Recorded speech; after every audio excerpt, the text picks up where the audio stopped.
नंदू चूहे में एक बुरी आदत थी, वह थी बहुत बोलने की।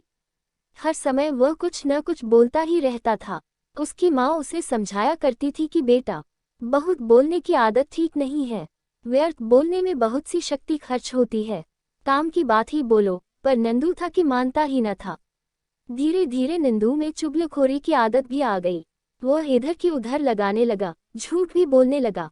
वह झूठ बोलकर, चुगलखोरी करके दूसरों में लड़ाई भी कराने लगा। ऐसा करने में उसे मजा आने लगा।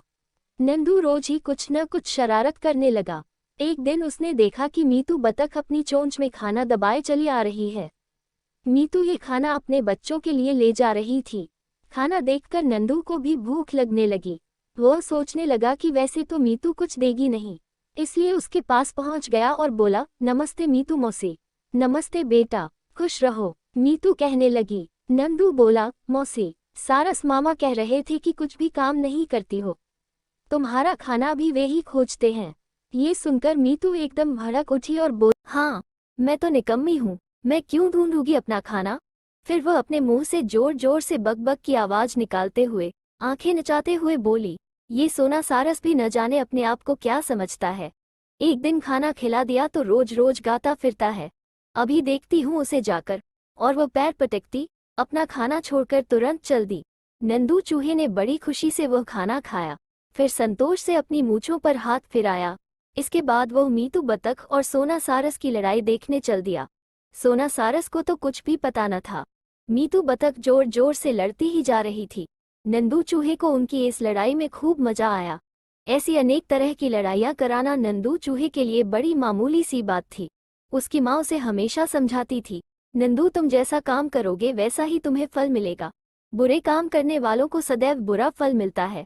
पर नंदू को अभी तक कोई बुरा फल मिला न था, इसलिए वह बुरे काम छोड़ नहीं पाता था। एक दिन नंदू घूमते घूमते महाराज सिंह की गुफा तक जा पहुंचा। महाराज बैठे आराम कर रहे थे। नंदू को यहाँ भी शरारत सूझी।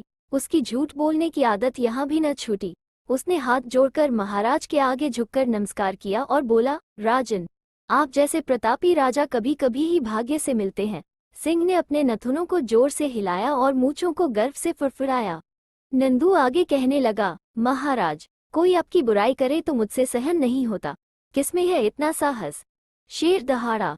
नंदू ने दोनों हाथ जोड़ते हुए झुककर कहा, महाराज, आपका मंत्री भोलू भालू ये कह रहा था कि आप तो सारे ही दिन पड़े पड़े आराम फरमाते रहते हैं।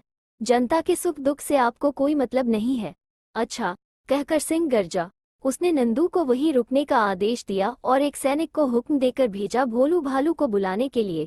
नंदू मन में सोचने लगा कि आज मैं अच्छा फंसा। उसने तो सोचा था कि सिंह को भड़का कर वह तो चला जाएगा, पीछे सिंह और भालू दोनों आपस में लड़ते रहेंगे। पर सिंह ने तो उसे यहीं पर बैठने का आदेश दे दिया था। अब तो वहां से बाहर निकलना भी संभव न था। तभी नंदू के दुर्भाग्य से मीतू बतख और सोना सारस भी वहीं आ पहुंचे। अब उन दोनों में सुलह हो गई थी। नंदू की वह चालाकी उन्हें पता लग गई थी। वे उसकी चुगलखोरी की महाराज से शिकायत करने आए थे। मीतू बतख ने विस्तार से सारी घटना बताई। उसे सुनकर सिंह को नंदू चूहे पर बड़ा गुस्सा आया। तभी दरबार में लोमड़ी, हाथी, ऊंट, भालू आदि और जानवर भी आ गए। वे भी कभी न कभी नंदू की शरारतों को भुगत चुके थे। सभी ने नंदू की बुराई की। भोलू भालू कह रहा था, महाराज, मैंने तो कभी किसी से आपकी बुराई नहीं की। यह नंदू ही सभी की बुराई करता फिरता है। ऊंट, हाथी, लोमड़ी आदि सभी ने अपनी अपनी गर्दन हिलाकर इस बात का समर्थन किया। अब सिंह को बड़ी जोर का गुस्सा आ गया। उसने नंदू को दंड सुनाया, नंदू, तुम्हारी इस आदत से सभी में झगड़ा होता है। दूसरों में लड़ाई कराकर तुम तमाशा देखते हो। मुझे तुम पर गुस्सा तो इतना आ रहा है कि तुम्हें फांसी पर चढ़ा दूं, पर अभी ऐसा नहीं होगा। एक बार तुम्हें संभलने का मौका दिया जाएगा। मैं अपने सैनिकों को आज्ञा देता हूं कि तुम्हारी पूंछ और मूंछ काट लें। ऐसा ही कर। सिंह के सैनिकों ने तुरंत आगे बढ़कर दिया। मीतू बतख बोली, कितना ही समझाया था इस नंदू को, पर यह अपनी चुगलखोरी और झूठ बोलने की आदत छोड़ता ही न था। आखिर में इसे इसका दंड तो मिल गया। अब यह अपनी सब गलत आदतें छोड़ देगा। सोना सारस कह रहा था, बुरे काम का फल निश्चित ही मिलता है। आज नहीं तो कल वह भुगतना पड़ता है। न तो कोई प्राणी किसी का बुरा सोचे और न किसी का बुरा करे। हमेशा सबका भला सोचे और भला करें, इसी में बुद्धिमानी है। भोलू भालू ने कहा।